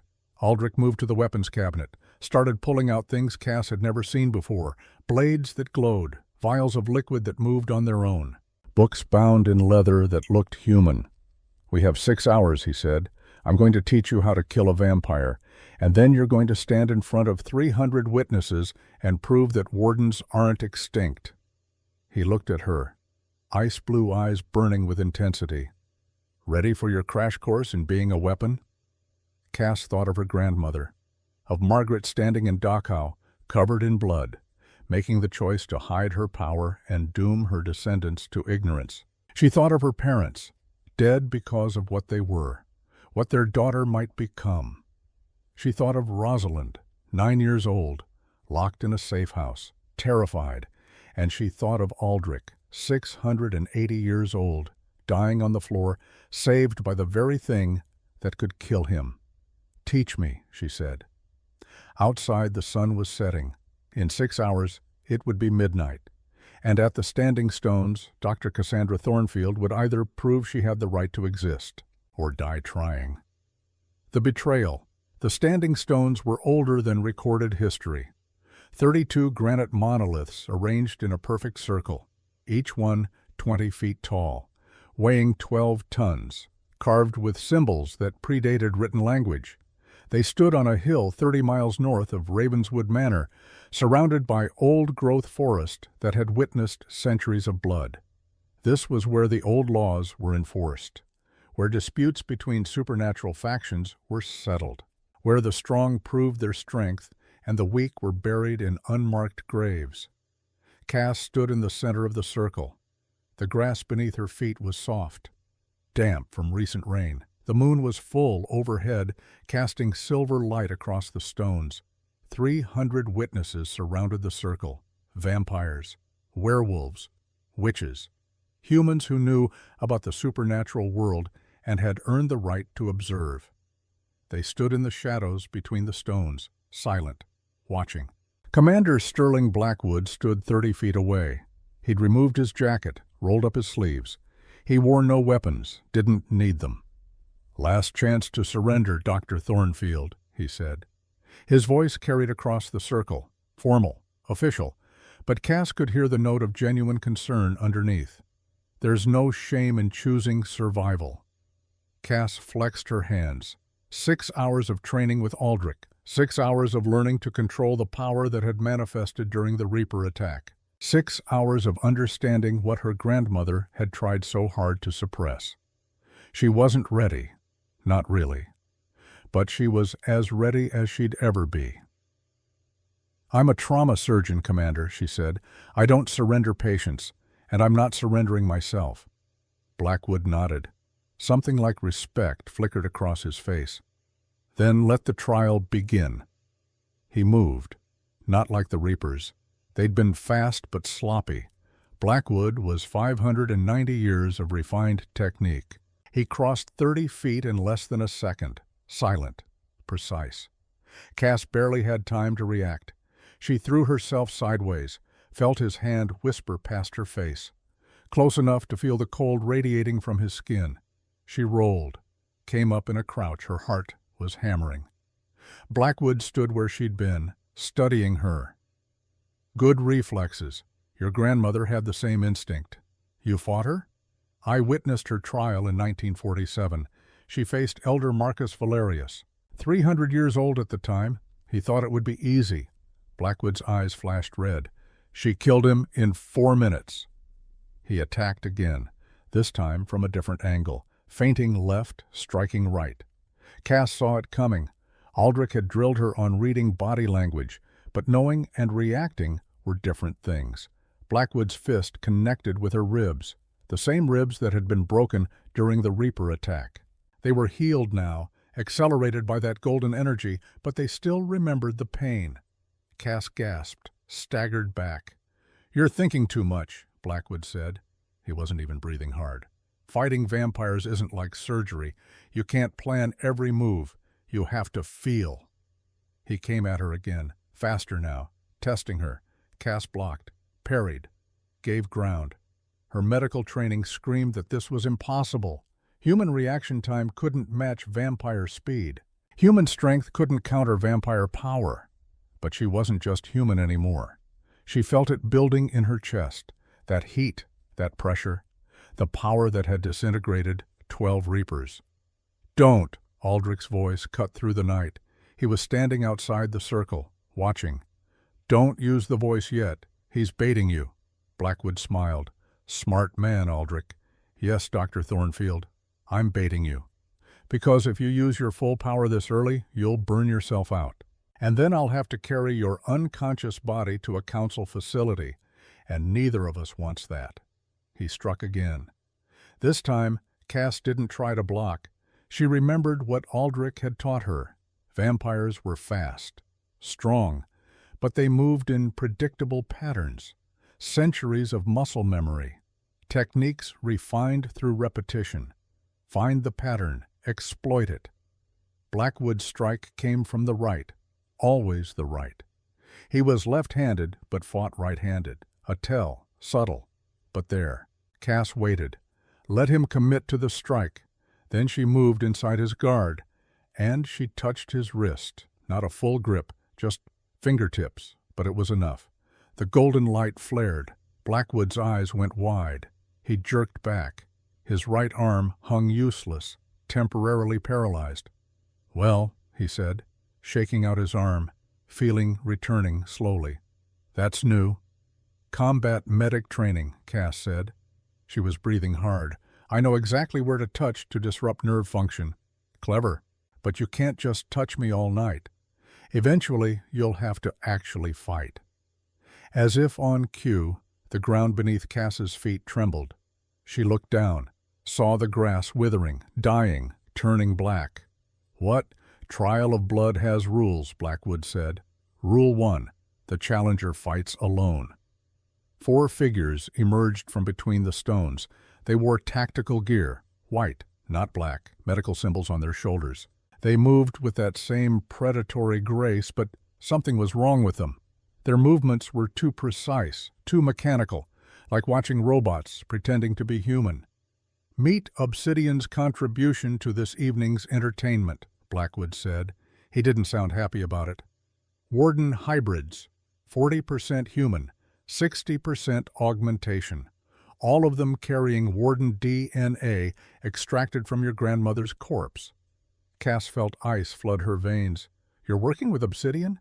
"No, but the Council is required to allow all recognized supernatural factions to participate in trials. Obsidian registered their assets 3 hours ago. Legal, technical, cruel." The lead hybrid stepped into the circle, removed its helmet. It was a woman, maybe 35, pale skin, eyes that had been surgically altered to reflect light, like an animal's.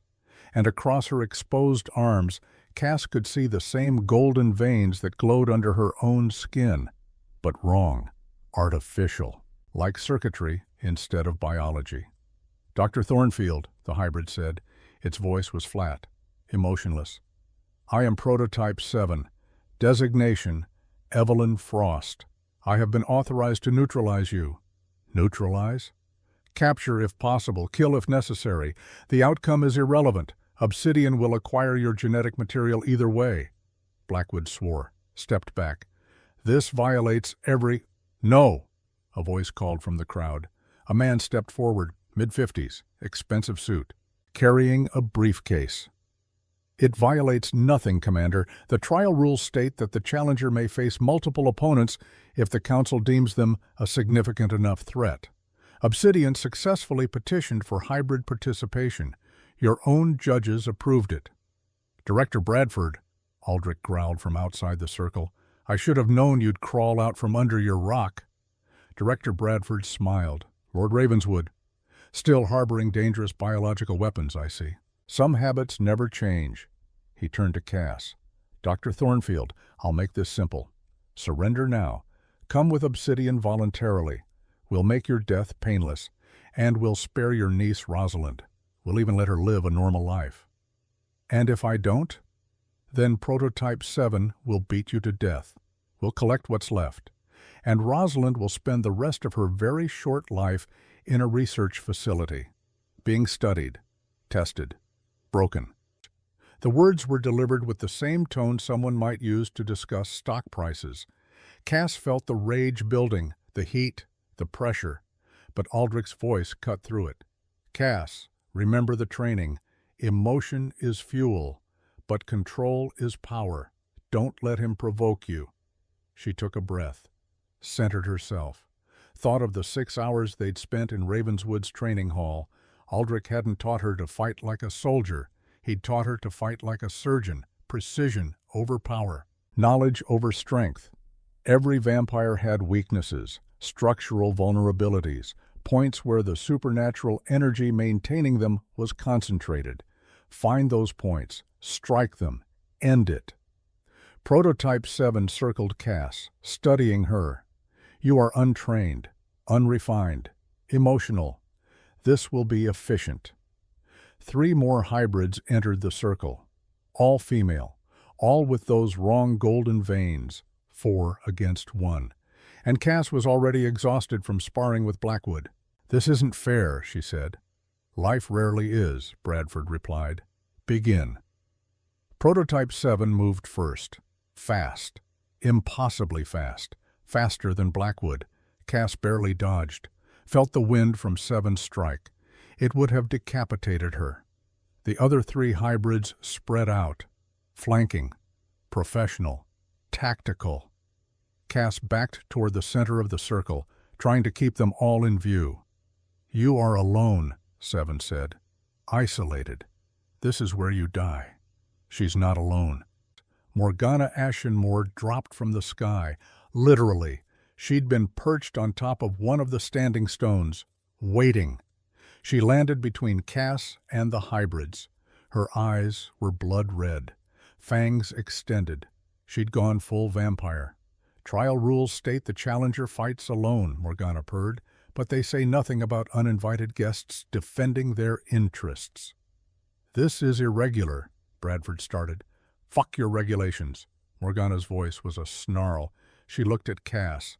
"I owe you for not killing me when you could have. Consider this payment of debt." She launched herself at Prototype 7. The 2 collided with a sound like cars crashing.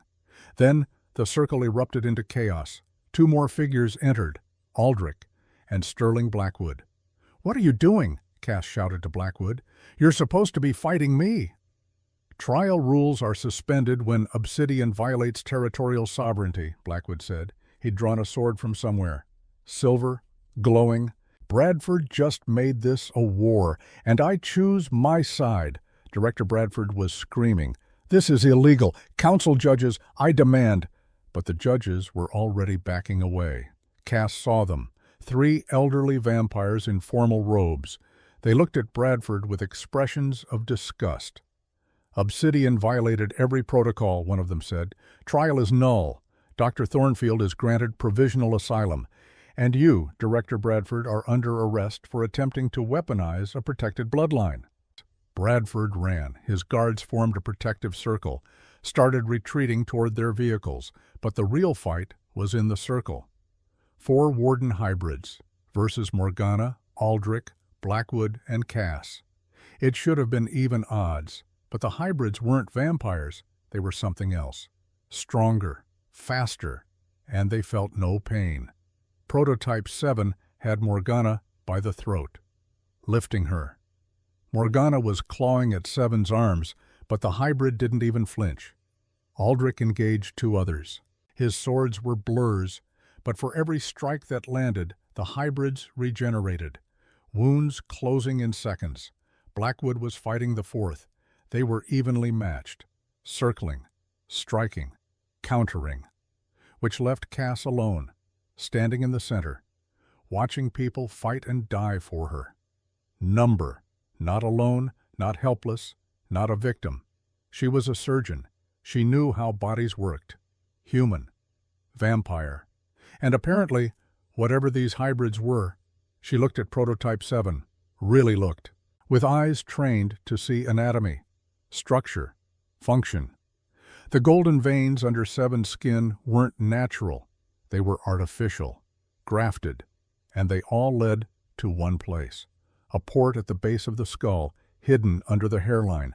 That's where the augmentation connected to the biological system. That was the weakness. Cass started running, not away, toward Aldrich, she shouted. Throw me! Aldrich didn't question. He just moved, grabbed Cass mid-run, used vampire strength to launch her through the air. Cass flew, directly at Prototype 7's back.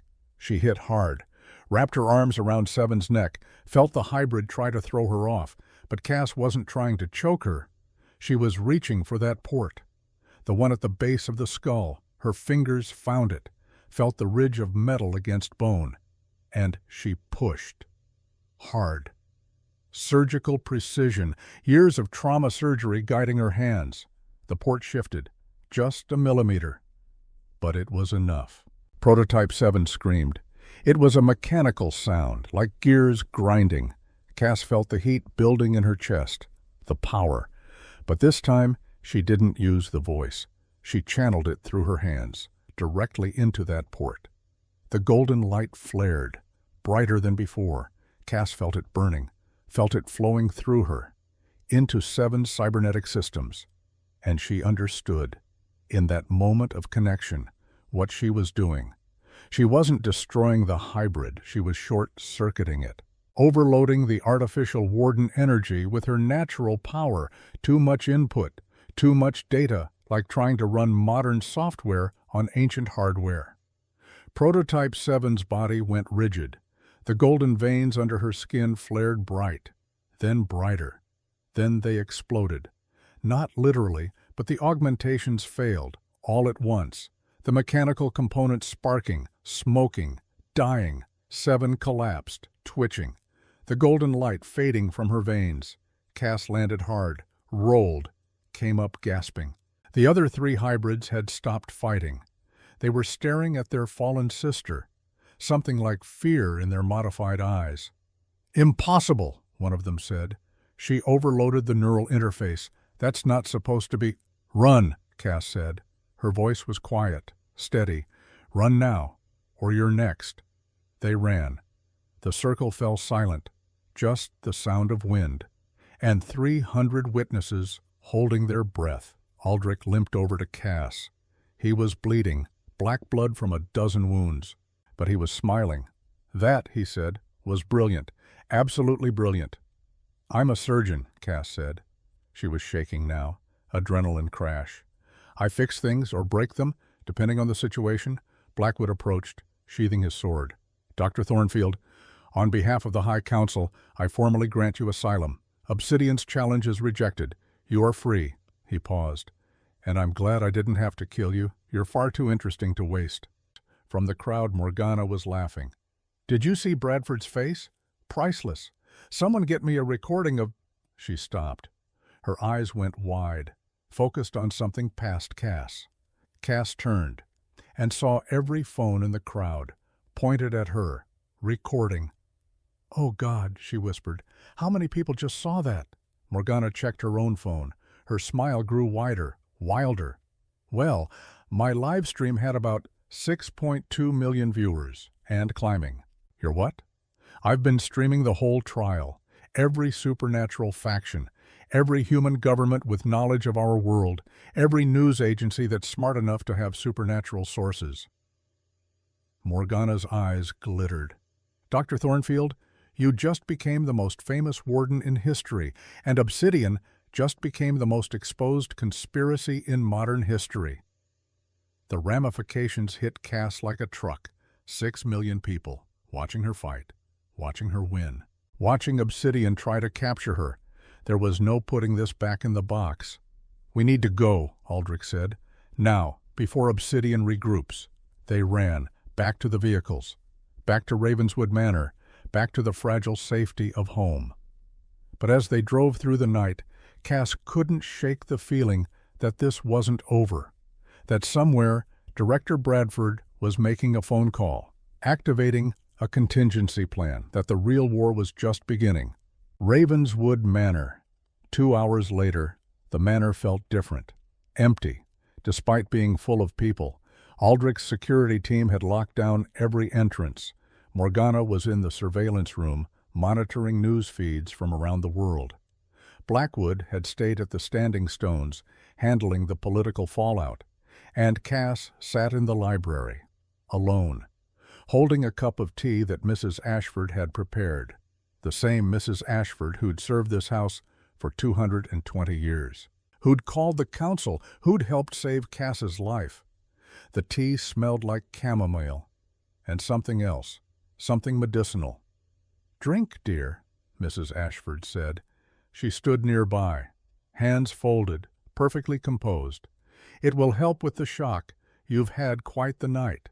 Cass stared at the tea, remembered the panic room, the sedative, waking up with a foggy head while Reapers attacked, remembered the phone call.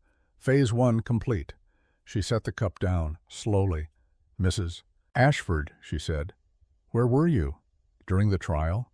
"Here, dear, securing the manor, making sure Rosalind stayed safe." "Rosalind is at a safe house. You said so yourself." A pause, just a fraction of a second.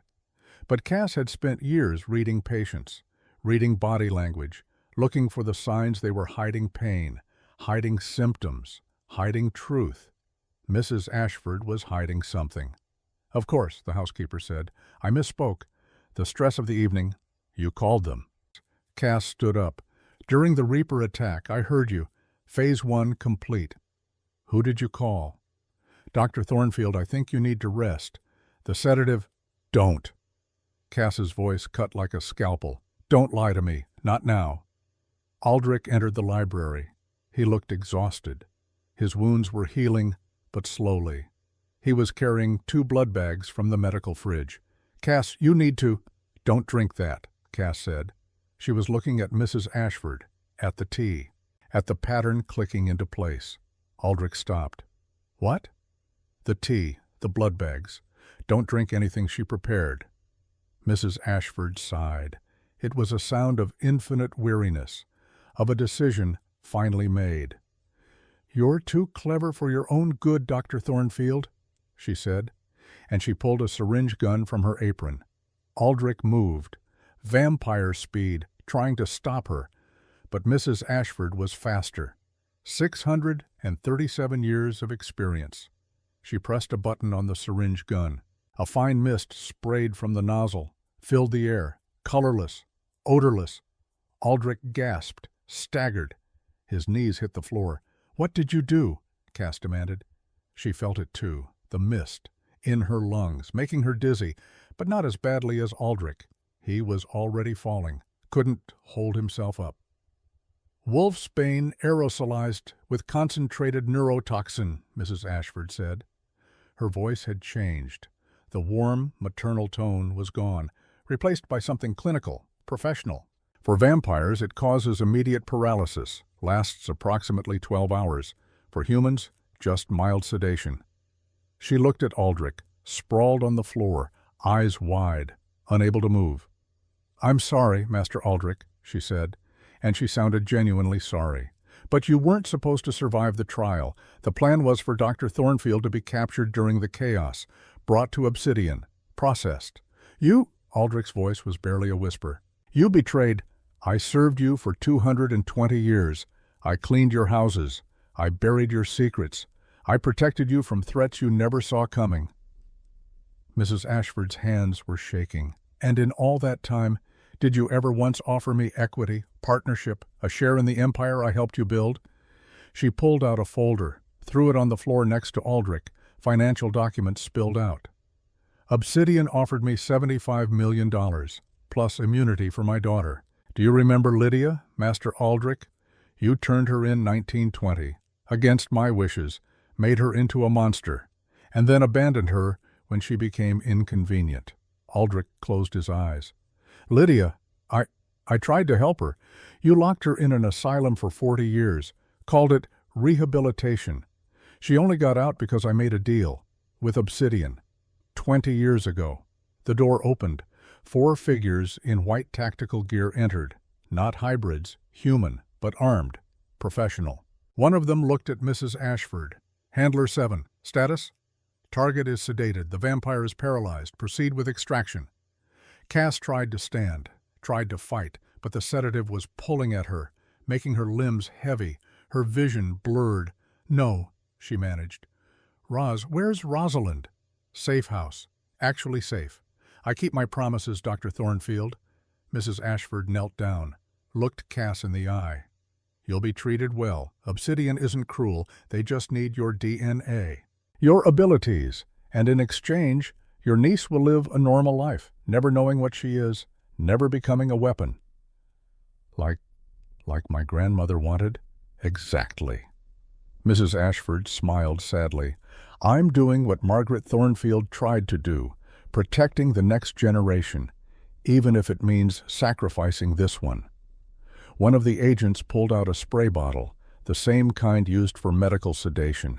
He sprayed it in Cass's face. The world tilted, went soft, fuzzy. She heard Aldrich screaming, a sound of pure anguish, trying to move, to fight. But the paralysis held him. She felt hands lifting her, carrying her, and she heard Mrs. Ashford's voice. One last time.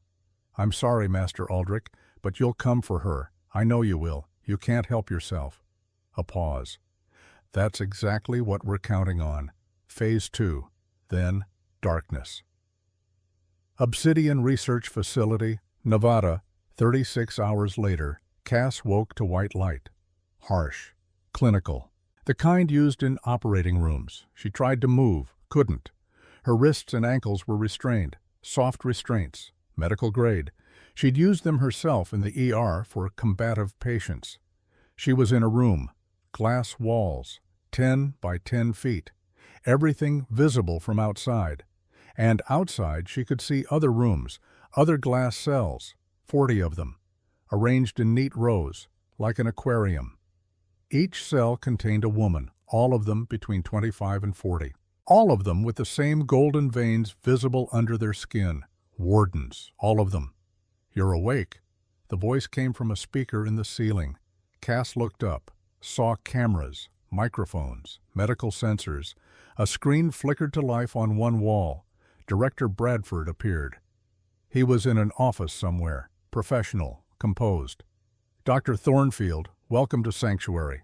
I apologize for the dramatic extraction, but you proved difficult to negotiate with. Where's Rosalind?" "Safe." "As promised. We're monitoring her, of course, but she's at home. School. Friends. Normal life. As long as you cooperate, she stays that way." Cass pulled against the restraints. The golden light flared under her skin. The restraints began to smoke. "I wouldn't," Bradford said. "The room is fitted with dampeners. If you use your power, it will reflect back on you. Amplified. You'll burn yourself out." Cass stopped, felt the energy coiling in her chest. Angry, hungry. But she forced it down. "What do you want?" "Your cooperation. You're the strongest Warden Prime we've found in 80 years. Your DNA is perfect. Your abilities are controlled. You're the prototype for Phase 2. Which is? Bradford smiled. Operation Daybreak. 50 Warden operatives, deployed to 50 major cities worldwide. All of them enhanced with your genetic material. All of them armed with technology that amplifies Warden abilities by a factor of 10. He clicked a remote. The screen changed. Showed a map of the world. 50 red dots pulsing over major cities. New York, London, Tokyo, Moscow, Cairo. On a single synchronized command, Bradford continued, all 50 operatives will activate simultaneously. Every vampire, werewolf, witch, and supernatural entity within a 100-mile radius will be neutralized permanently, and humanity will finally be free of the shadow world that's preyed on us for millennia. Cass felt sick. That's genocide. That's evolution. The supernatural world has had its chance, thousands of years. And what have they given us? Fear, death, corruption? It's time for a new world order. People like Aldrich, Commander Blackwood, they're not monsters. They're trying to coexist, trying and failing. There have been 347 documented supernatural-related deaths in North America this year alone. That's almost one per day. Acceptable losses? Bradford's face hardened. My daughter was one of those losses. 20 years ago, killed by a rogue vampire, I found her body drained, discarded, like trash. His voice didn't change, but Cass could hear the pain underneath, the rage that had festered for 2 decades. Obsidian was founded to prevent that from happening to other families, Bradford said. And you, Dr. Thornfield, are going to help us finish what your grandmother started, the protection of humanity.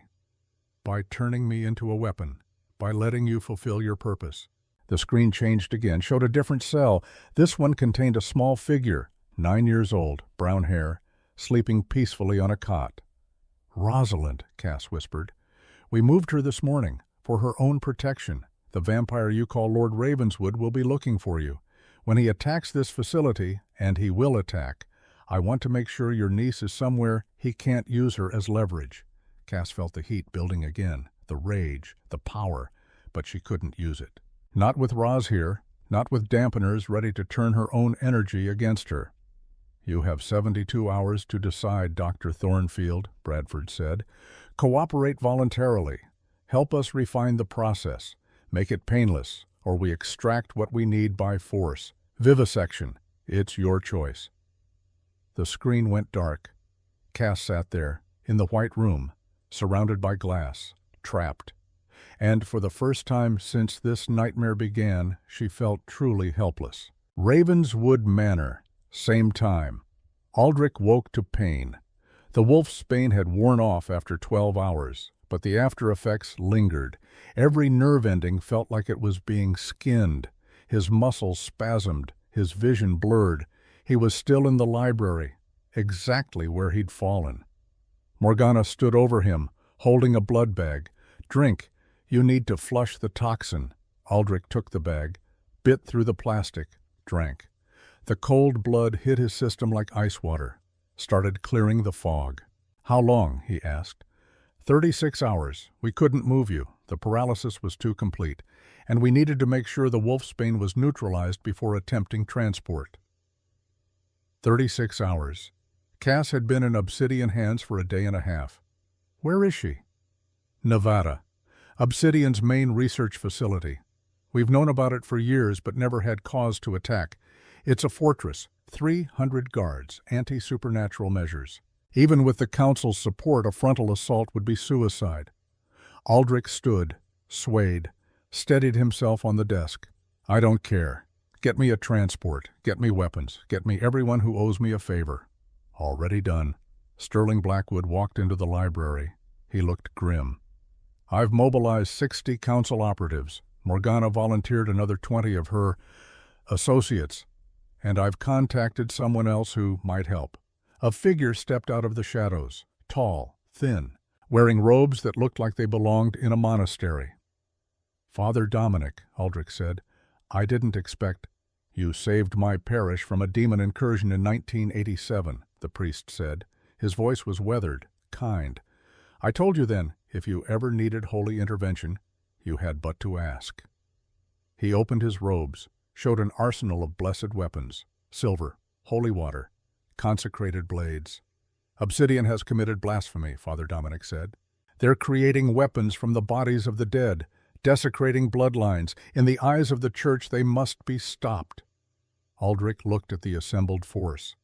60 council operatives, 20 of Morgana's vampires, a priest with an arsenal. It still wasn't enough.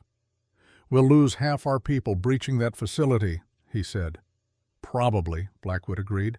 "But Dr. Thornfield gave us 6 hours of training, showed us that wardens aren't monsters, that they're people worth protecting. I think that's worth the risk." Morgana nodded. "Plus, the footage of the trial has gone viral. 300 million views and climbing. Public opinion is shifting. Humans are starting to ask questions about Obsidian, about government-sanctioned supernatural persecution. If we expose what they're doing in Nevada, we end them," Aldrich finished. "Not just the facility, the entire organization." He looked at each of them, beings who'd lived for centuries, who'd fought in countless wars, who'd seen empires rise and fall, all of them willing to risk permanent death for one woman, because she'd shown them mercy when she could have shown them annihilation. "We leave in 2 hours," Aldrich said. "Full assault at dawn. We're getting her back." Obsidian facility, dawn. The attack came from 3 directions simultaneously. Blackwood's forces hit the main entrance, armored vehicles, breaching charges, overwhelming firepower. Morgana's vampires came from above, dropping from helicopters, moving through ventilation systems, striking from unexpected angles, and Aldrich went alone through the sewers because he needed to reach Cass before Bradford could kill her. The facility was chaos, alarms blaring, guards scrambling, automated defenses activating. But Aldrich was 680 years old. He'd breached fortresses that made this look like a suburban home. He moved through corridors, following the scent of Cass's blood. Faint, old, but there. He found the cell block. 40 glass rooms, 37 of them occupied, and in the center cell, Cass. She was awake, standing. The restraints were gone. She was pressing her hands against the glass, trying to break it with her power, but the dampeners were active. Every burst of golden energy reflected back. She was burning herself from the inside out. "Cass!" Aldrich shouted. "Stop! You'll kill yourself!" She looked up, saw him. Her eyes widened. "Aldrich, no, you need to leave. They're waiting for you. Phase 2. An alarm screamed, different pitch, louder. Self-destruct. Bradford's voice over the intercom. "Lord Ravenswood, welcome. I knew you'd come. 60 seconds until this facility detonates. That's how long you have to decide. Save Dr. Thornfield, or save the 37 other wardens trapped here. You can't save both." Aldrich looked at the cells, at the women inside, all of them prisoners, all of them victims. Then he looked at Cass. "I'm sorry," he said. He turned toward the other cells, started ripping open the doors, using vampire strength to tear through locks. "What are you doing?" Cass screamed. "Save yourself." "I'm doing what you taught me," Aldrich shouted back. He freed the 3rd cell, the 4th. "Triage. Save who you can. Mourn who you can't." 45 seconds. Morgana appeared. She started freeing cells from the other side. Blackwood arrived. Same. They worked in silence. Racing the clock. 30 seconds. Aldrich reached Cass's cell. The door was different, reinforced, designed specifically to hold Warden Primes. He couldn't break it, not in time. "Go," Cass said. She was crying now. "Please, take the others, get them out." "No." "Aldrich, I didn't cross an ocean to save you, just to watch you die now." 20 seconds. He grabbed the door, pulled, felt his muscles tearing, his bones cracking, but the door didn't budge. 15 seconds. "There's a manual override," Cass said. "On the control panel, outside, but the moment you release it, the dampeners drop. I can break out. But you need to be clear. My power will—" "I know what it will do," Aldrich said. "I accept the risk." 10 seconds. He ran to the control panel, found the override, pulled it. The dampeners deactivated. The glass walls started to rise. Cass's power flared. Uncontrolled. Wild. The golden light exploded outward like a supernova. It hit Aldrich. Full force. No protection. He screamed. Felt every cell in his body rejecting the supernatural energy that kept him alive. Felt 680 years of immortality being stripped away. But he didn't turn to dust, because Cass was controlling it. Barely. Channeling just enough power to free herself without killing everyone nearby. She ran to him, grabbed his arm. "We need to move." 5 seconds. They ran. All of them. 40 people, vampires and wardens and humans. Running through corridors that were already starting to collapse. Aldrich saw Rosalind. One of Blackwood's operatives was carrying her, still sedated, safe. 2 seconds. They hit the exit, burst into daylight. The facility was in the middle of the Nevada desert. Nothing but sand and sky. 1 second. The explosion lifted them off their feet, threw them 20 yards. Heat and pressure and sound all condensed into a single moment of violence. Then silence. Aldrich lay in the sand, staring up at a sky that should have burned him. But the sun was just rising. Weak light. Survivable. For a few minutes. Cass crawled over to him. "Are you okay?" "Define okay." She laughed. It came out broken, relieved. "We're alive." Yes, we are." Behind them the facility burned. Obsidian's crown jewel reduced to rubble and ash.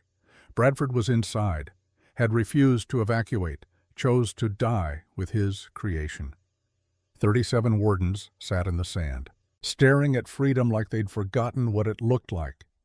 And Rosalind woke up, saw Cass, started crying.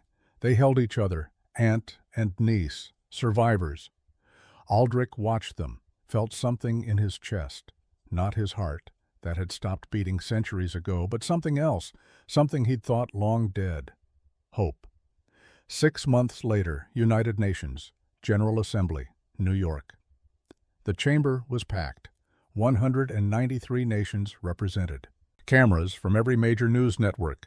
This was being broadcast to 4 billion people worldwide. Lord Aldrich Ravenswood stood at the podium, wearing a formal suit, looking exactly like what he was. A being who'd lived for nearly 7 centuries, who'd seen the worst of humanity and the supernatural world, and who was here to apologize. "My name is Lord Aldrich Ravenswood," he began. His voice carried through the chamber, clear, steady. "I am 680 years old.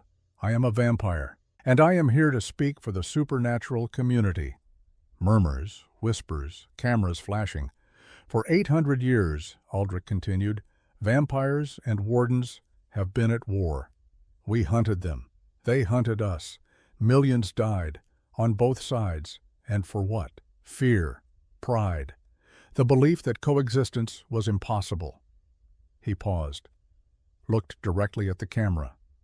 6 months ago, a woman named Dr. Cassandra Thornfield proved us wrong. She had every reason to hate vampires. Her grandmother was hunted by us. Her parents were killed by those who feared her. Her life was destroyed by organizations claiming to protect humanity. And yet, when she had the power to destroy us, she chose mercy. She chose understanding. She chose to save vampire and human alike, even when it would have been easier to let us burn. Aldrich stepped away from the podium, walked to the center of the chamber, where everyone could see, and he knelt, a 680-year-old vampire, kneeling before the nations of the world. "On behalf of every vampire, werewolf, and supernatural being who has caused suffering," he said, "I apologize for 800 years of war, for the lives we took, for the families we destroyed, for the fear we created." The chamber was absolutely silent. "I am establishing the Warden Survivors Fund, $150 million, for the descendants of wardens who were killed, for education, for therapy, for rebuilding lives we helped destroy." He looked up, found Cass in the audience. She was sitting with Rosalind, both of them in formal dress, both of them crying. And I am appointing Dr. Cassandra Thornfield as the first head of the Interspecies Medical Council, a position with full authority to investigate supernatural-related violence, to establish protocols for peaceful coexistence, to ensure that what happened to her family never happens to anyone else. He stood, returned to the podium. We cannot undo 800 years of war, but we can choose a different future. And it starts now. It starts with accountability, with honesty, with the courage to admit when we were wrong. The applause started slowly, then built. Within minutes, the entire chamber was standing, 193 nations, applauding a vampire. Cass walked to the podium. Aldrich stepped aside. She looked out at the cameras, at the billions watching. "I accept Lord Ravenswood's apology," she said. Her voice was quiet but firm. "Not because it erases the past, but because my niece deserves a future without fear, because the children of tomorrow deserve better than the wars of yesterday." She extended her hand. Aldrich took it, carefully. Through a thin glove that protected him from her power, they shook. The photograph flashed across every screen worldwide, vampire and warden, together, choosing peace. 2 years later, Ravenswood Manor. The garden was in full bloom, roses, lavender, herbs that Cass used for her medical research. The morning sun painted everything gold. Cass sat on a bench, watching Rosalind practice. The girl was 11 now, tall for her age, confident, and standing in the center of the garden with her eyes closed, concentrating. "Feel the energy," Cass said. "Don't force it, just guide it." Rosalind opened her eyes. They glowed, faint gold, getting stronger each day. "I see you," she said, her voice layered, harmonizing with itself. The rose bush in front of her bloomed, buds opening instantly, responding to the warden energy. "Good," Cass said. "Now close it down, gently." The glow faded. Rosalind gasped, stumbled. Cass caught her. "That was amazing, Roz." "I'm tired." "That's normal. You're still learning control. It took me months to manage 30 seconds. They sat together, aunt and niece, in a garden that had once been a battlefield. Aldrich emerged from the manor. He was holding a newspaper, the International Herald. Headline, "Warden Vampire Treaty. Year 2, violent crime down 52%. He sat on the bench opposite them, carefully maintaining distance. After 2 years, Cass still couldn't touch him skin to skin without causing harm. But they'd adapted. "Good news?" Cass asked. "Excellent. The treaty is working. Supernatural-related violence is at its lowest point in recorded history." The council just approved funding for 3 more interspecies medical centers. And Obsidian?